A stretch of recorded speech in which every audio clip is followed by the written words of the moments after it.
Well, we talked before the game about how Arsenal could win it, and you pointed out with Jorginho's passing skills, maybe that was one way to do it, maybe the only way to win it, and they have won it.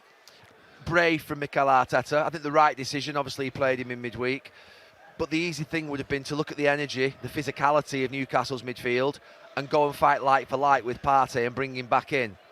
But I have to say that mentoring that he's had off Pep Guardiola is to do the opposite of conventional. 20 years ago, it wouldn't have even been a consideration. You'd put your most physical players out. You'd get behind the ball and you'd sort of make sure that in the first half an hour you dug in there. But they've passed the way and he's composed them. And they haven't passed amazingly today, but I don't think anyone passes brilliantly here. They're a fantastic defensive team, Newcastle, but Jorginho was a massive difference. I say Paul Scholes was the best football player that I've ever played with, and we've seen an example of what Paul Scholes used to do today out on the pitch. Spot on there from Gary Neville. I think firstly, very, very brave. Very, very brave indeed from Mikel Arteta to make the decision that he has. We are obsessed in the modern day game with athleticism, speed, and power. Without it, you will fail. And of course, you need that in your team. It needs to exist. But the world has become very polarized, and it's either you need 100% of it, or you're going to fail, and that's just nonsense. There needs to be a combination. And Jorginho yesterday, with athleticism and speed around him in the back line, with players with great technical ability and speed in and around him in the team, he's able to flourish. His passing ability, remember, the ball will always move faster than any man.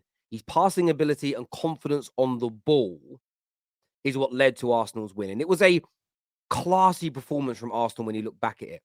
And for a lot of people that don't rate Paul Scholes, what you saw yesterday from Jorginho is what Paul Scholes did week in, week out for nearly 20 years, was still doing it at 38 years of age, winning Premier League trophies. The GA doesn't matter when you watch that. Ball retention, breaking lines, continuing to move the ball from defense into the attack. Everything Gary Neville said was absolutely spot on. And I think a big learning curve from Mikel Arteta is, should have done this sooner. Partey's very good. But not only did he fall off in that 4-game period that may have cost Arsenal their league title, he fell off in that period and he just doesn't have the same level. He's a very good passer of the ball. Jorginho is just a level above. And I think that in the young career of Arteta, he's learning all the time. And not bringing Jorginho in sooner, I think, is something he'll learn from. I don't know if he'll make that mistake again in the future. Maybe against West Ham, maybe against Southampton, those changes should have come that little bit sooner. And maybe, just maybe, Arsenal would still be in an advantage position in this title race, as opposed for waiting for a mistake from Manchester City. But I thought what Gary Neville said there was absolutely spot on. He played like Paul Scholes. He dominated that midfield, but it was a brave decision from the manager. And it's going to be an interesting next couple of weeks. But as I said to a lot of people already, Arsenal are going to get a lot of stick for not winning this league title. But I watched them again yesterday and thought to myself, this is a serious and this is a dangerous team indeed. And people will banter me and say, oh, are you still scared of Arsenal? Watch them yesterday. Yes, I am. I'm scared of any team that is better than mine. And right now, the way they move the ball, the way they pass, the trajectory that they're moving in, and with the signings they're looking to make this summer, Arsenal are a scary outfit that worry me immensely. The only team in England that's probably not as concerned about them is Man City. And why should they be? They are the king. They're the king of the jungle. They're top of the tree. But everybody else, they're another standard bearer in this league. The way they went to Newcastle and didn't panic and played through them, brilliant. Yes, they've still got a long way to go, this Arsenal team, but it was outstanding. I thought what Gary Neville said there was absolutely fundamentally spot on. I thought you can't look. Alisson's the best goalkeeper this season for me. I don't know. Some people don't seem to realise what a good season he's had for Liverpool, but he will make mistakes. By the way, I just want to stop it here and say we're still giving away 2 tickets and £250 spending money in our raffle for the FA Cup final. Enter it now as unlimited entries. Click on the link in our description or scan that QR code on the screen to get yourself signed up now. Let's get back to listening to Goldbridge. And the trouble is there's a bit of a movement against De Gea in the fan base and things like that. Is there a movement against David De Gea in the fan base? And what do you think Mark means by that? There's a movement against him. An agenda against him? Unprecedented hate? Unnecessary criticism? I'd love your thoughts and feelings on that in the comment section, people. Will be jumped upon. There's no doubt that's a big mistake. I'm a massive fan of De Gea and I can't defend that, but he has got 15 clean sheets. He is a fantastic goalkeeper. I don't think he's the problem in the team. I need to stop Mark there.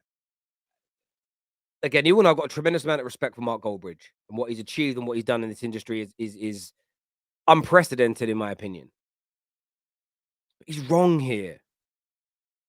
He's wrong in how he worded that last sentence, how he phrased that last sentence.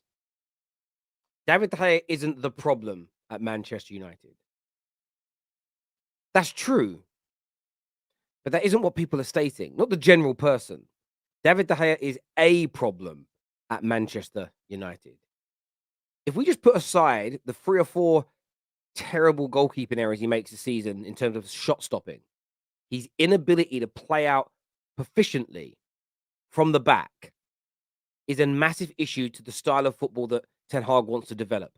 Undercooking passes, bad control, even a nervousness that sets into the team when he's on the ball, and the confidence a rival team gets is a major problem for us. So I think to ignore this and put it down to just being an agenda against David De Gea is very disingenuous from Mark here.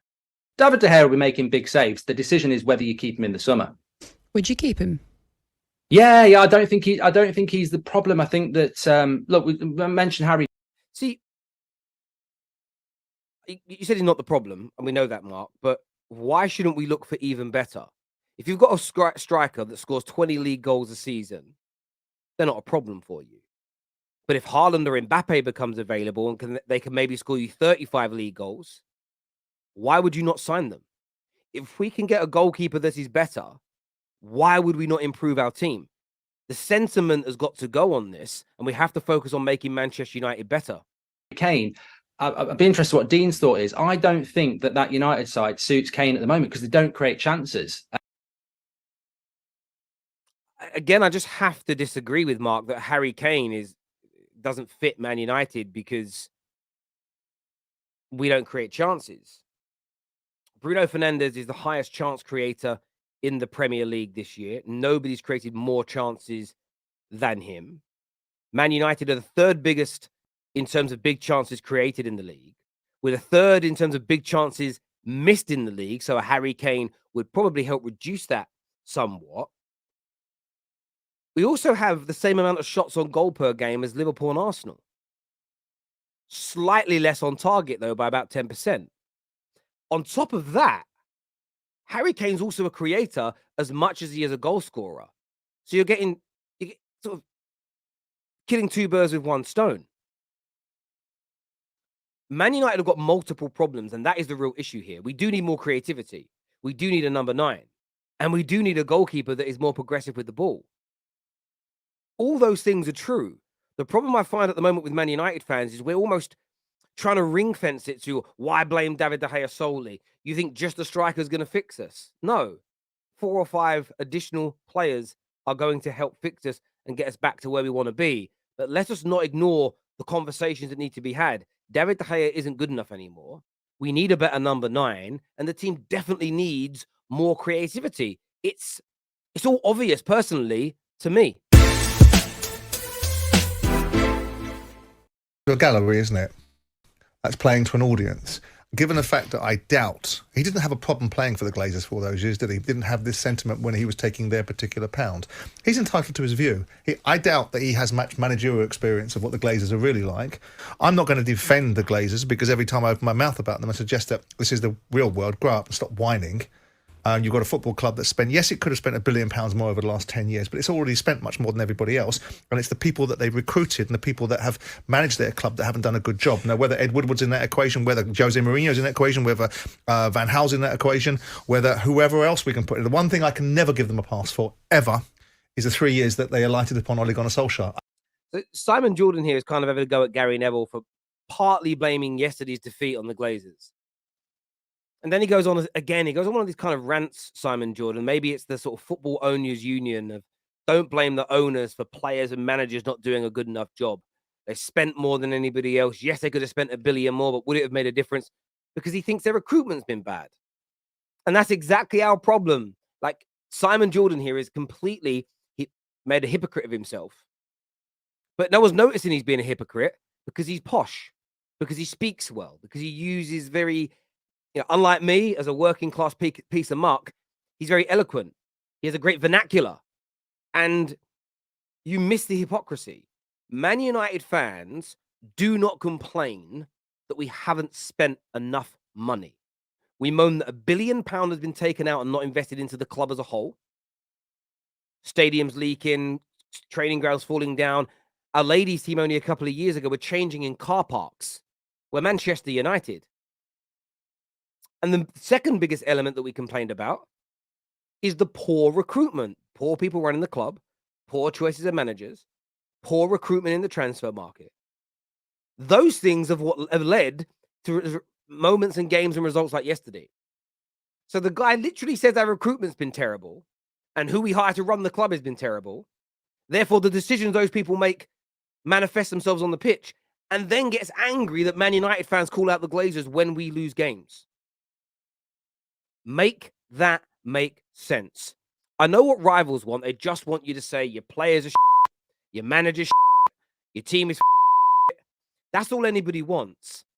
But when you start asking the 5 whys, and the 5 whys are the most important thing, whatever you've got a problem with, keep asking why to that problem and answer honestly, and you'll get to the root cause. And the root cause always comes back to not just our owners, everybody's. Tottenham are in a mess right now. It's because of their owners. Absolute cast iron fact. Why is City up near the top? Because of their owners. Yes, Pep's the manager. Yes, they've got brilliant players. But without an ownership backing Pep, without an ownership getting Pep and building an infrastructure around him, they wouldn't be who they are now. Man United fans have every right at every moment to complain about these Glazers. And when we win in spite of their poor running of this football club for the past 17 years. In spite of it, never because of it.